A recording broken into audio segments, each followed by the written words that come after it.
வணக்கம். நான் இன்னைக்கு உங்களுக்கு சொல்ல போகிறது பழமொழி கதைகள். ஒரு கண்ணில் வெண்ணெய், ஒரு கண்ணில் சுண்ணாம்பு. கந்தன் என்பவன் தன் குடும்பத்துடன் வாழ்ந்து வந்தான்.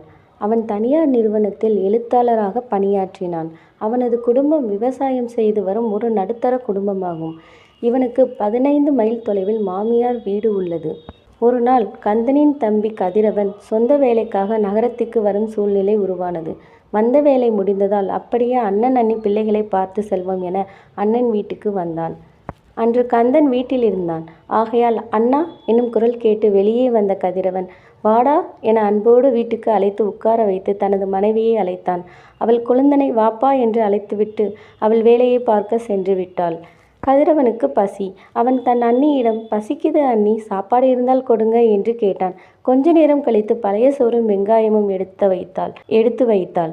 கதிரவனும் சாப்பிட்டு விட்டு, அண்ணி நான் புறப்படுகிறேன் என அண்ணியிடம் கூறிவிட்டு அண்ணனிடம், அப்பா உங்களை குடும்பத்துடன் திருவிழாவுக்கு வரச் சொன்னாங்க என்றான். என்னடா தம்பி, நம்ம ஊர் திருவிழாவுக்கு வராமல் இருப்போமா என்றான். மறுபடியும் தனது மனைவியை அழைத்தான். கதிரு ஊருக்கு போறானாம், காசு இருந்தா பஸ்ஸு கொடுத்து அனுப்புமா என்றான். இங்கே என்ன பனைமரத்திலேயா காய்க்குது என்றாள். இந்தா பணத்தை வாங்கிக்கோ என கதிரவன் கையில் திணித்ததால் கந்தனும் வாங்கிக்கோடா என்றான். அண்ணியின் தம்பி வீட்டுக்கு வந்தான்.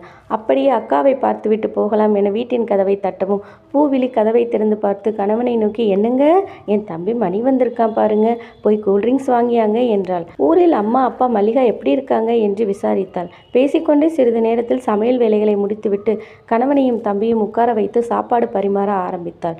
சாப்பிட்டு முடித்து அக்காவும் தம்பியும் ஊர்க்கதை உறவு கதை எல்லாம் பேசிக்கொண்டிருந்தார்கள்.